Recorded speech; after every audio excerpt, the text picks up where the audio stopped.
Hi guys, this is Kirti Tomar, and today we are discussing about PLC timers. There are different brands in timers. Some of them are like Allen Bradley, Siemens or Sematic, Automation Direct, Omron, Unitronics, ABB, Mitsubishi, and IDEC.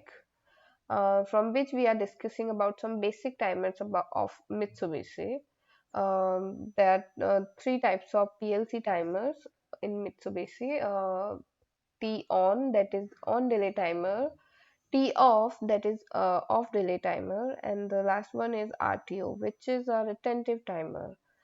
So we'll discuss in detail later about these. Till then, please give me your valuable feedback and please support me so that I can continue to make content about the automation, industrial automation.